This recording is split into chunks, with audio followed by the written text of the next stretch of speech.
Right, welcome to lesson 49 and 50. It's a very short lesson. In fact, it's pretty much only two slides that we are going to be covering for both the lessons. And then there is a quiz at the end. So be prepared for I think, about a 10-15 minute lesson. Please note that this is continuing with our road down news, sports, traffic, and weather. In chapter 5 for the next level radio. You can go check it out on page 185 and 192 to 192 in Valerie Keller's book, Beyond Powerful Radio. You can go look at chapter 23, news writing 265 to 274. What we really want to focus on just for this lesson, and we'll do a bit of a quiz, is actually, I was going to say Aki for Mackie, Mackie Morris's dazzling dozen tips, right, on how to write copy and some obviously conscientious, decisions that we make while writing copy. Okay, so let's go through each of them and get to our quiz. Number one, write factually and accurately. The best techniques and the finest form mean nothing if the copy is wrong. So just note that when we do talk about copy, we're talking about the actual, literal, physical writing down of the story, of the news bulletin, the sports bulletin, the traffic, or the weather. If it is not accurate, people will quickly find out and it will lash back right at you and at the station's brand and name and integrity. Write in the active voice, so in the present voice, because it is new or news. The copy will be tighter, it'll be complete, easier to listen to, and the more interesting so to carry on listening to. So if we know that something is happening in terms of what's included in our bulletins, whether it did happen last week, we can refer obviously like last week, this did happen, but we continue reporting on it in the now today. What is the newest aspect of this particular story? Do whatever you must to avoid the passive voice or past tense. Examples: he says. No, he said instead of so instead of he said, tells instead of was told, right? So the minister says, right? The president says. The prime minister of England was found saying.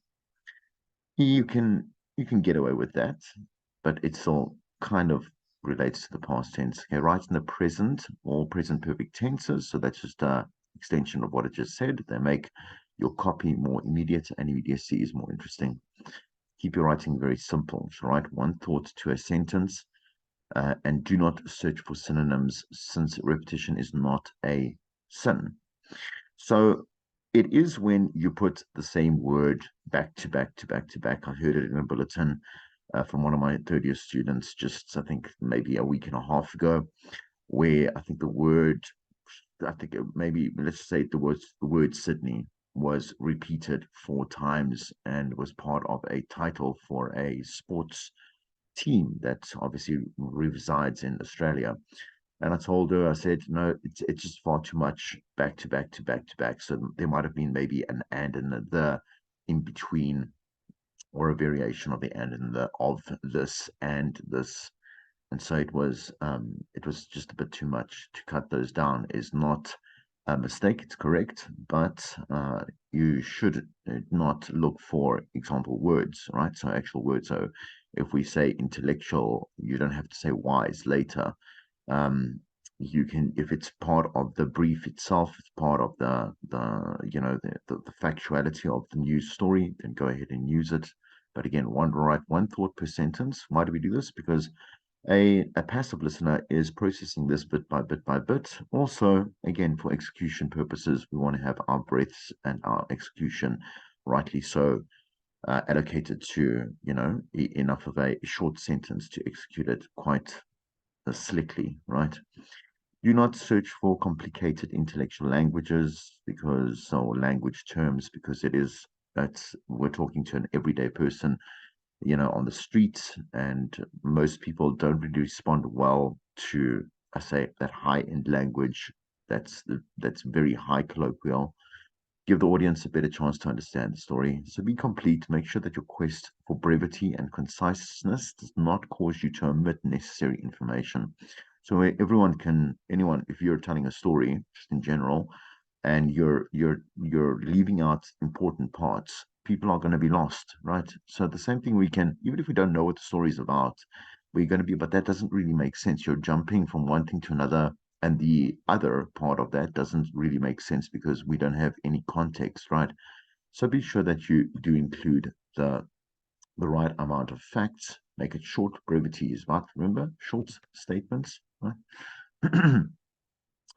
Let's continue. Be creative, stick to the rules, but develop your own style. So try to say the same old thing in a new way, especially when we start saying, when we say, okay, come and update your news bulletin at the top of the hour. Once, let's say the whole hour is passed and you've, let's say, done the headlines at the bottom of the hour, you are going to now maybe just rewrite the story with a bit of an update. That's one way of doing things. Try to say the same thing. Yeah, so make sure, I've said that already, excuse me, make use of the rules of three. So lions and tigers and bears, OMYL, right? Right, oh my, sorry, MY, exclamation mark. Lions and tigers and bears, or life, liberty, and pursuit of happiness, and other effective writing devices that cause copy to be more interesting. I must go for an eye test. I see that now. Write to be heard. So maintain a sense of rhythm in your writing, but make sure that you are choosing statements and facts that are they're provocative in the way that we want to know more what's going on. A word like that's a really high inflation rate. That's a large body count. All life has a rhythm, and rhythmic writing is easier to hear. So be careful to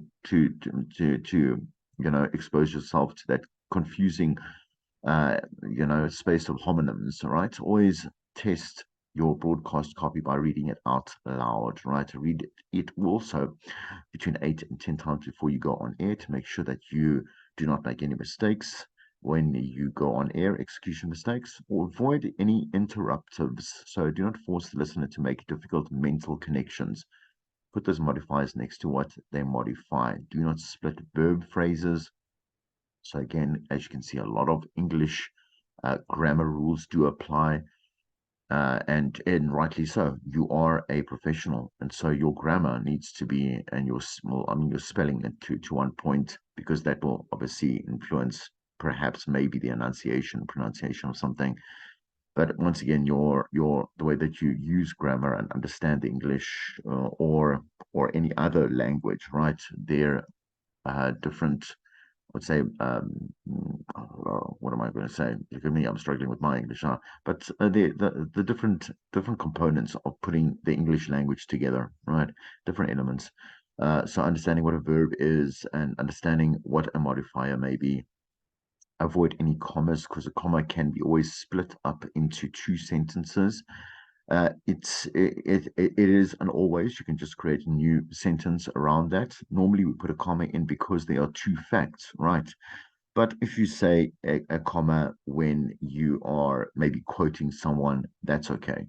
So a comma demands a hitch in your reading, and the result is a jerkiness that frustrates the listener. Right, avoid commas. Just remember to put a full stop and don't put in those subordinate clauses, right? Such clauses kill the impact of the copy, especially if they come at the top of the story or a sentence. Put a comma only when you intend to pause. Like I say, when you are quoting someone, makes a perfect example. Avoid numbers, right? Avoid numbers. So with the numbers, you're going to have them sooner or later in your copy. Put only the two or three necessary, right, numbers to be able to illustrate the story a lot clearer, right? So the listener has trouble remembering them. Instead of 48% of a population consisting of nearly 987,000 people, try about half the population of nearly a million. It is easier to see and remember. Okay. So avoid pronouns. What is a pronoun? If you must use a pronoun, make sure it agrees with its antecedent. Oh, sure. Look at my English. Oh, there we go. Right. Okay. The pronouns, things like pronouns are, if I understand, I, my, that type of stuff, right? Pronoun. And then create word pictures, so theater of the mind, so the audience can see it, use the medium of imagination. All right. There are the lecture points. I told you it was going to be nice and short. Please, again, as you're writing your copy, apply all the lessons that we have gone through and all their, hints and tips and all the skills of the trade to what you have written for great copy and great news writing. Let's look at some of the questions. Multiple choice. Choose the best answer according to what you believe is correct. Newspapers specialize in detail. Television specializes in pictures. Radio specializes in what? A. Storytelling. B. Timeliness. C. Conciseness. D. All of the above. That one's quite easy. 2. If your news story has an abundance of overused adjectives, right, passive verbs, and lackluster language, you should what? Give it to the news director for editing. Put your writing on a diet. D, hire a news writing consultant. No, that's a big cop out. Let's look at number 3. Information, entertaining, and what is the essence of a well-told radio news story? So, full of visuals, meaningful verbiage, up to the moment, or talkable. So what we say, information, entertainment, and what is the core essence of radio, and obviously executing it. True or false? Create critical components of news stories, of a news story, of visual and emotional language. True or false? I think that's quite easy, right? Mackie Morris says a danger for radio news audiences is a newscast with an effective writing. So let me just quickly see whether that needs to be sent to the back with clear. There we go. No, yeah, it's a bit more. So let's do that again. Mackie Morris says a danger for radio news audiences is a newscast with clear and effective writing. This one's quite easy. So any short answer that you can give to this, please.